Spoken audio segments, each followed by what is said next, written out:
Blog Talk Radio. Well, here we go, ladies and gentlemen, across the airwaves.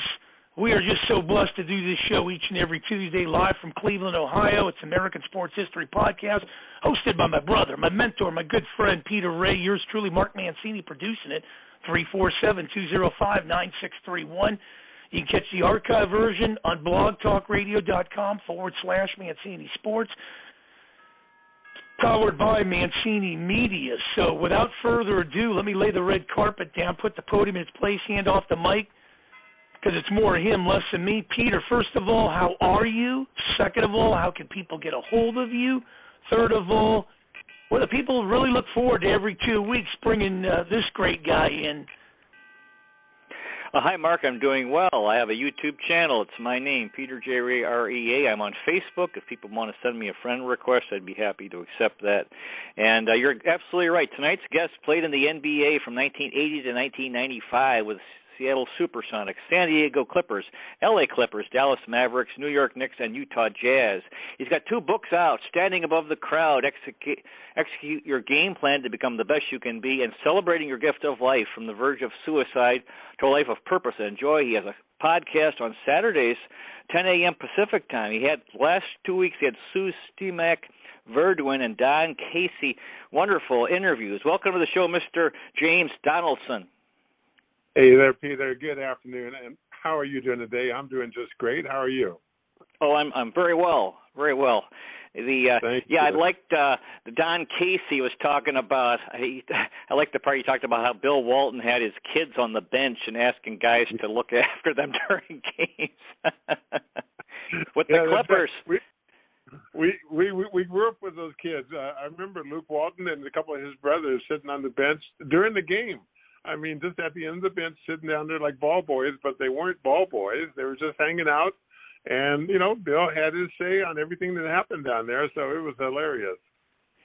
Yeah, I'm enjoying your podcast on Saturdays since we've been doing our show here every 2 weeks, and yeah, you had 7 shows in, and it's really good. You want to talk about that?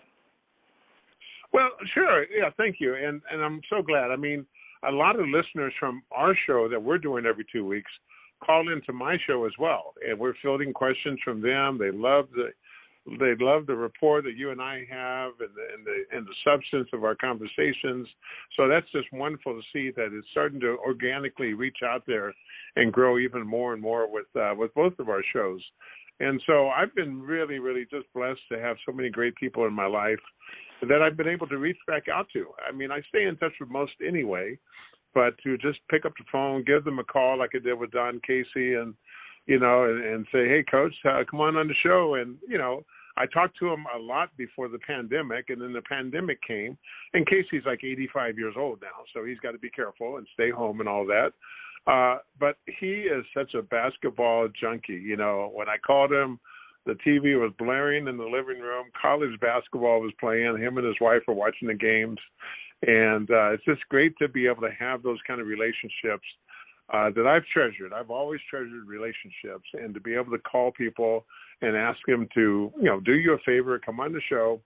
And I've got a lot of people lined up that I think our guests will be very, very interested in listening to. Not so much about sports. I mean, I really like to talk about life after sports, what they're doing now, what their career was like, and those kind of things. It really adds to the flavor of the whole story that we're telling. Yeah, if any of your NBA contacts you talk with, you happen to mention this show, I'd be happy to have any of them on if you want to. Good. If they're interested, something for you to keep in mind. Jimmy from Columbus, Ohio says, Blue Jackets and you fellas, hey, James, that show on Saturday with the comments about the East Coast drawls. Don Casey and that producer of yours, Mark Mancini. It was hilarious. We had a caller from Spokane who said the same thing. She thought she was listening to an episode of The Sopranos, you know. And I'm like, yeah, these East Coast guys, you know, Jersey and Philly and New York and all these places back there, they've got those heavy accents sometimes that never leaves them. But it's such a great characteristic to have.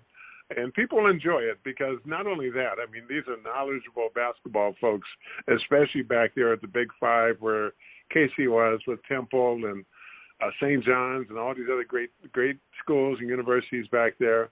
So I love the stories. I am just, I soak it up and just bask in all of that and love it. Maria from Bellingham, Washington says, "Hi, James and Peter. The country is blessed to hear your messages. Keep up the great work and save lives, which this show is doing." Thank you. You know, there's so much more work to do. I blogged today about the young Stanford women's goalie a soccer player, who took her life a week or so ago. 21 years old, 22 years old, the whole life ahead of her, and to be so distraught, it just baffles me. But this is what got me rattled to a point where I just made a determination. I've got to work myself through this. This is when Tyler Helinski took his life, the young upstart Cougar, Washington State University Cougar football quarterback. And he was destined for greatness, and he took his life, and that just shook me to no end. And I said, I've got to make it through this dark journey, and to be able to help out as many people as I can. So I made it through. Other people can make it through. Just please don't give up and reach out for help that's readily available. Walter from Peabody, Massachusetts. Celtics Suns NBA title finals prediction. Great Don Casey interview. James, Peter, and you have one hell of a show every couple of weeks. I look for it and hear it live or on the replay. Thank you so much. Yeah, I'm enjoying this. Who would have thought, Peter? I don't know how many episodes we're in now, you and I, but I came on one time to just tell my story about mental health and very despairing story that I went through. And you liked it. Peter, or Mark Mancini, our producer, liked it.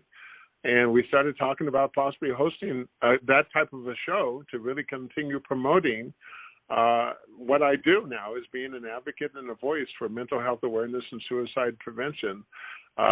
Sports, we can talk sports anytime, every time, and we can Google it and internet it all day long. But this mental health stuff is real personal, and people really need to not be ashamed to reach out for help. It's okay not to be okay is one of our taglines that we use in the mental health field. It's okay not to be okay, but you've got to reach out for the help. Yeah, continuing with your book, Celebrating Your Gift of Life from the Verge of Suicide to a Life of Purpose and Joy, Chapter 10, Working Your Way Back to Your Old Self. Please keep in mind that working your way back to your old self requires time, patience, and an understanding that it won't happen overnight. One thing you have to keep in mind in getting back to normal is that you're still in a somewhat fragile state. Some days you'll feel wonderful, but other days you'll be down in the dumps. This roller coaster ride is totally normal. You've gone through a lot, and you haven't yet found that equilibrium you had before everything turned upside down.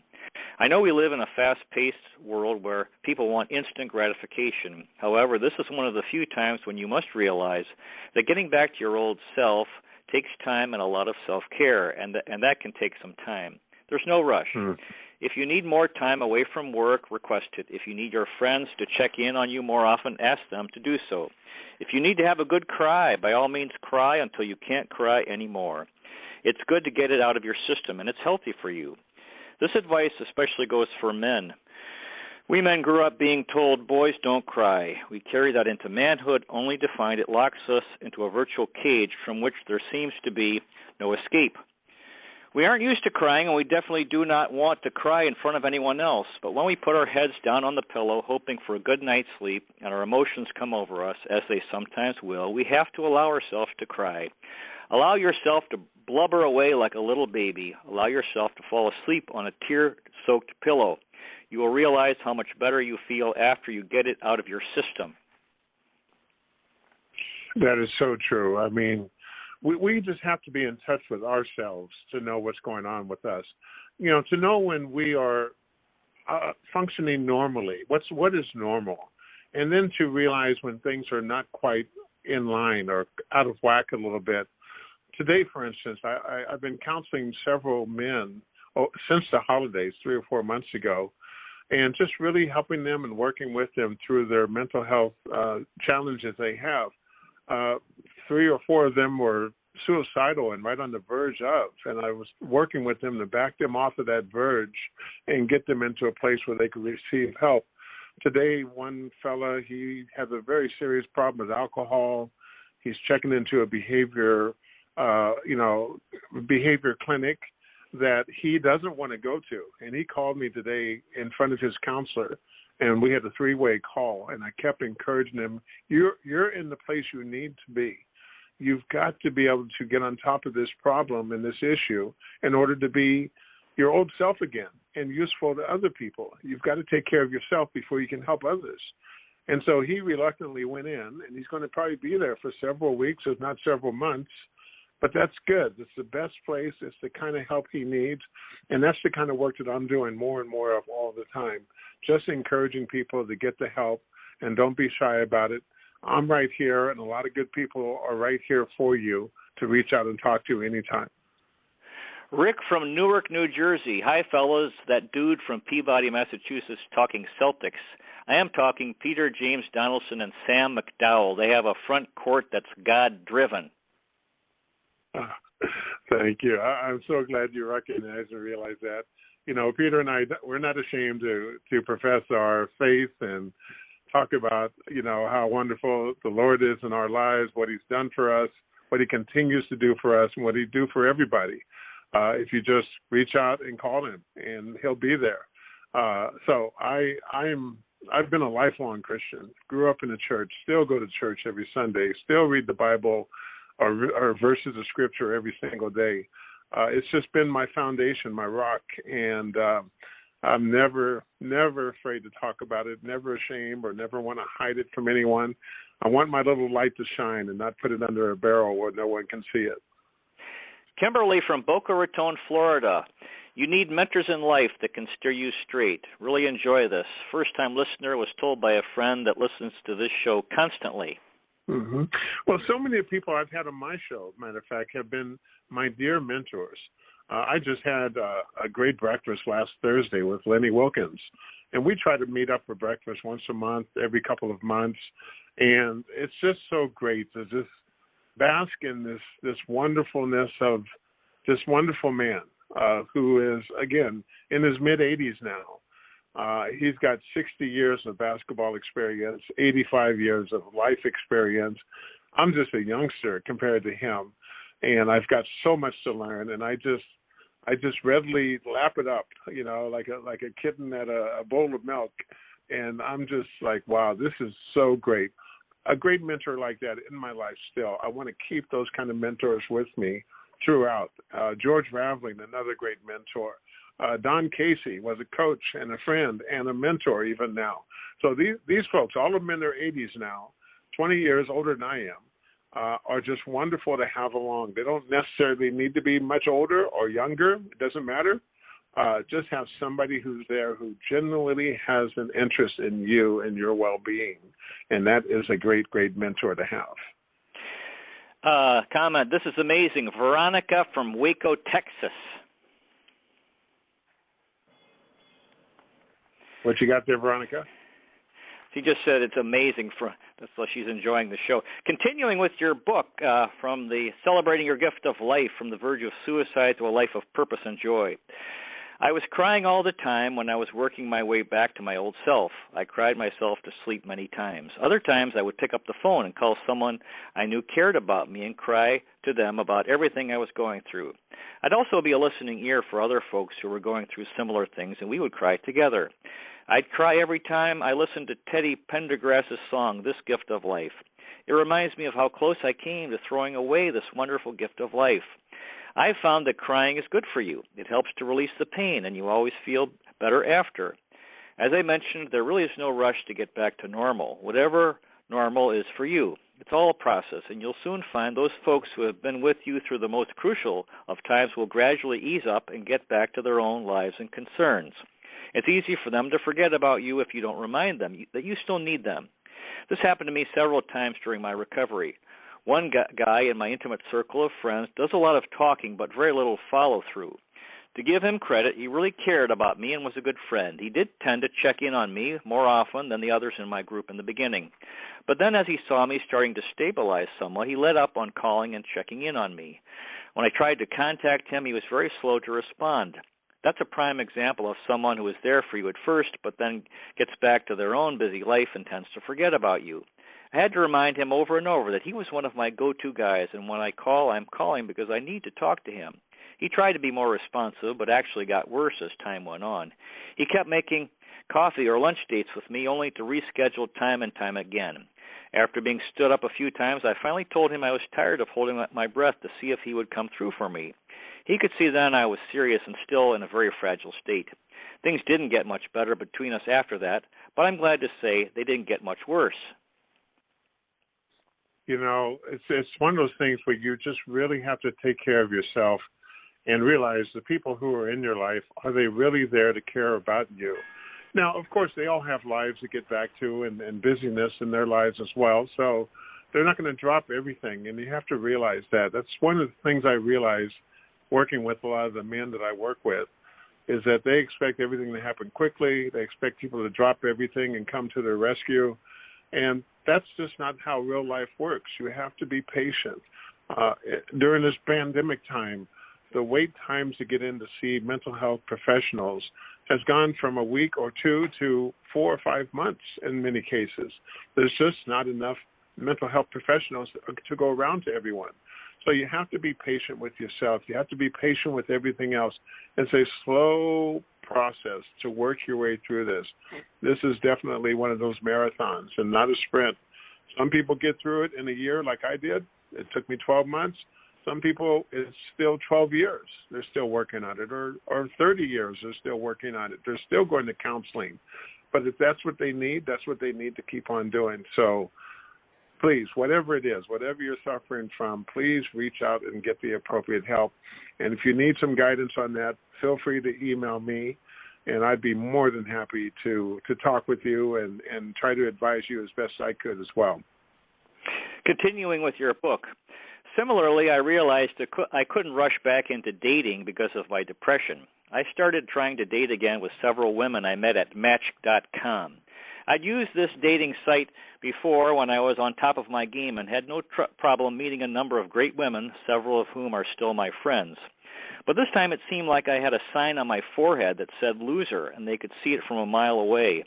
Time after time I would message someone on the dating site. We would seem to hit it off pretty well, so we would meet at a restaurant. I'd drive halfway across town to meet her and spend at least $100 on dinner for the two of us, which I couldn't afford at the time. Things would seem to go very well over dinner. Even though I am a non-drinker, I never minded being the gentleman and buying her a drink if that's what she wanted, even though it's usually what ran up the bill. These dates would go well, and I would be filled with all kinds of anticipation and excitement for a follow-up a few days later, only to have her suddenly disappear.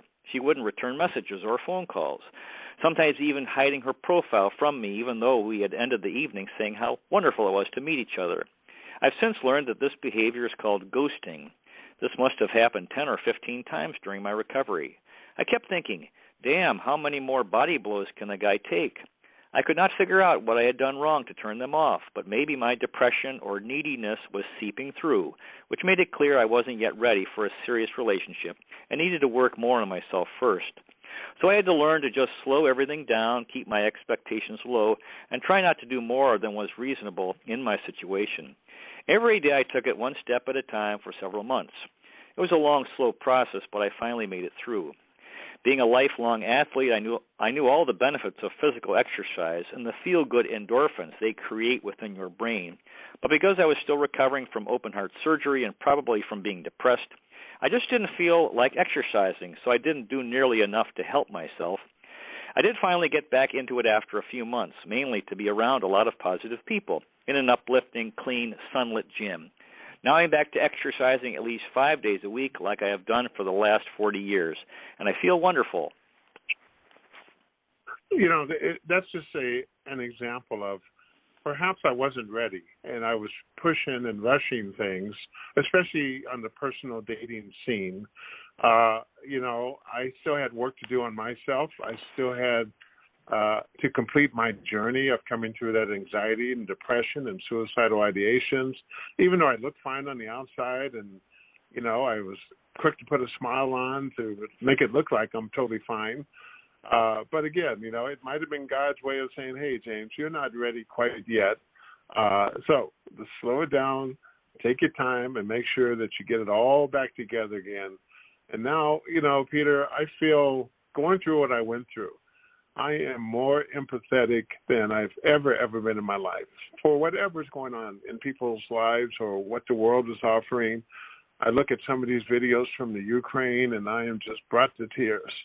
I hear some of the stories of people who call me or email me or text me, and it brings me to tears.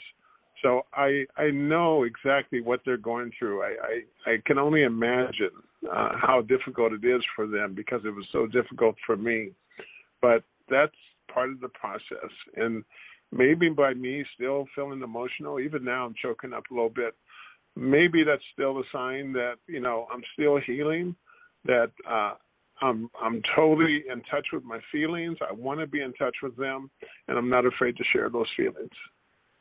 Mitch from Salem, New Hampshire, learned a new word today, ghosting. That's terrible. People taking advantage of a free dinner. Yeah, well, it happens in the best of times. So, I'm sure we've all been stood up on a date, or somebody comes up with a flimsy excuse why they can't go out with you all of a sudden. So it's just the terminology they use now, but it's happened throughout men and women and people trying to get together throughout the eons. So the key is don't take it personal, and that's one. I'm a big advocate of this great book called The Four Agreements. And one of those agreements that you need to make with yourself is anything personal. If you do your best and you feel like you've done all you can do, it's usually the other person who's having issues that they're throwing on you, and you have to not take those things personal.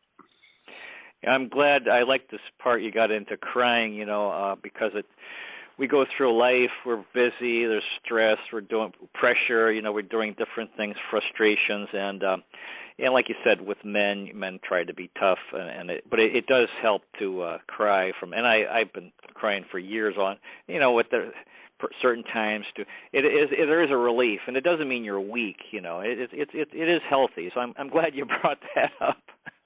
Yeah, and a big old tough strong guy like me, crying, I'm totally at ease with it and fine with it. I want people to see my tears, and so I hope that other folks can finally get to that point, especially us hard-headed, stubborn, ego-filled guys. We can do so much better and take care of ourselves and be in a more healthy frame of mind to take care of our family and our loved ones as well. So, but we got to take care of ourselves first. Yeah, it's good because it can. It shows you're alive, I think, if you can cry, because, like we go through a lot of stuff in life, and, it's not good to be just so serious and unemotional. It is good to shows that you're alive. And Dave from Upper Darby, Pennsylvania. Hey, James, save the money. If they are not true to you, a lot of Starbucks in Seattle won't cost you a mortgage. Thank you. Well, I've always learned to put my best foot forward, and be the gentleman and pay for the meal and all those kind of nice things. Open the door, pick her up or meet her somewhere that's convenient and comfortable for her. So that's always been me. I've always been trying to be the gentleman. I just felt, when you're going through those difficult times, you take so many things more personal than you ever have. And your feelings are right there at the surface. You get your feelings hurt all the time, just like the fellow I'm working with today to get him into this behavior clinic. Everything upsets him. Everything touches and triggers off different emotions and feelings. And I keep trying to tell him, hey, it's not how you're perceiving it. I know that's how you feel, but the whole world is not out to get you and take advantage of you. But once you get on top of your game, now you can see better. You can see through all those forests and all those trees and see much more clearly of what's ahead of you and what you need to be aware of. So get to a healthy place, people. That's all we're trying to encourage you. Now, continuing with the NBA top 50 players of all time that you played with, Moses Malone. Yes, I remember Moses very, very well. So, I always put Moses as the toughest player I had to play against.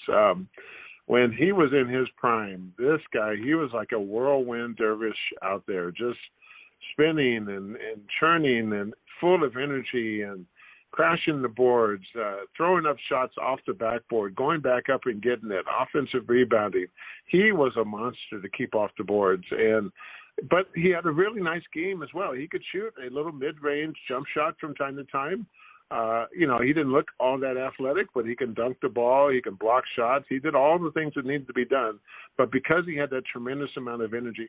And then I tell people, once Moses started slowing down later in his career, along came Akeem Olajuwon, a more refined, new and improved version of Moses Malone. Not quite as physical, but, boy, the same type of energy he brought, running you up and down the court every single night. So those were my two nightmares.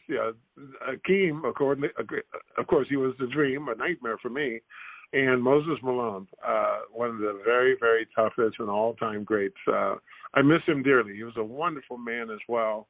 We did a lot of work together with the Retired Players Association, and I have tons of stories to tell, but I won't bore everybody with that now. But I just want to say, Moses, we miss him so much.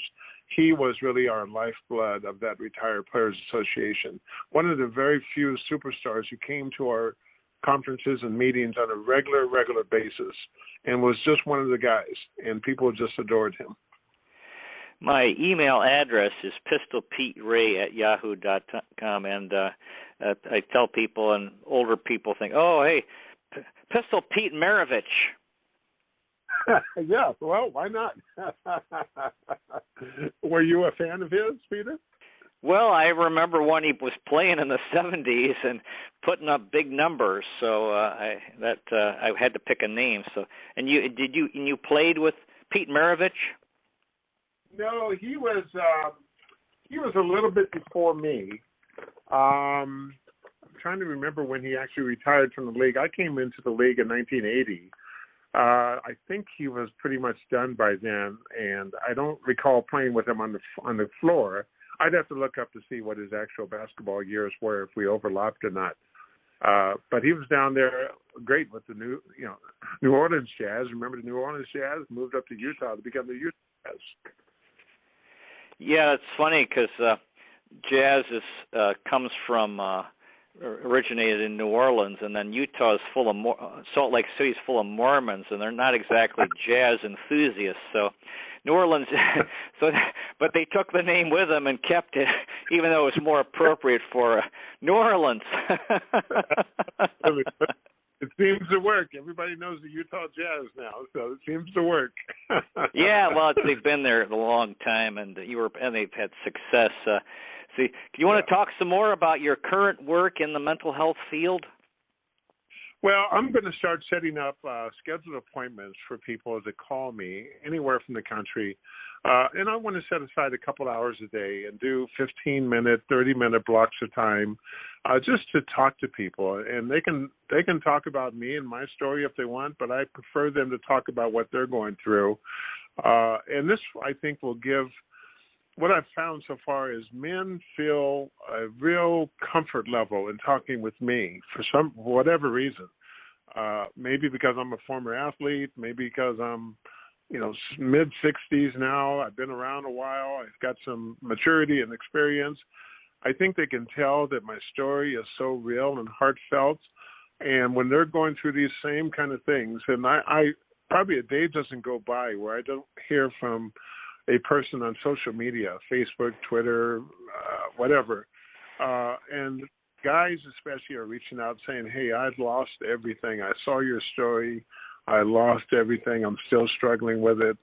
And I invite them to call me and talk with me anytime they want to. So that's one of the things I'll be doing more and more of as I start setting this up. And I think it's just going to be a nice outlet. And I encourage anybody out there, if they just want to talk to somebody, you don't have anybody to talk to, believe me, I've been there and I've been through it. So I will definitely have an understanding that most people probably wouldn't. Our time has flown by. Do you have any final words for our audience, Mr. James Donaldson? Well, I just want everyone to take care of themselves out there. This is so crucial to have a good, prosperous, joyous life. You've got to be able to be healthy physically and mentally, emotionally and spiritually. You can do it. It's up to you, but there's a lot of great people around and in your life, I'm sure, that are there for you as well. So continue taking care of yourselves and be the very, very best that you can be. Well, it's been wonderful having Mr. James Donaldson on the show again tonight, former NBA player and author of the book Celebrating Your Gift of Life, From the Verge of Suicide to a Life of Purpose and Joy. We'll be back with Mr. James Donaldson in 2 weeks on March 29th. Next week we have Karen Azer, the author of a number of books, including Mind of Gold, The Girlfriend's Guide to Financial Freedom. She advises women about money and also a life. She's a counselor, and her ideas apply to men as well. Hopefully we're going to try to get Sam McDowell again. He wasn't available next week. Dear listener, may the road rise to meet you. May the wind be at your back. May the sun shine warm upon your face and rains fall soft upon your fields. And until we meet again, may God hold you in the palm of his hand. Good night, everybody. Thanks again, Mr. James Donaldson. Amen. Be blessed. Okay, good night.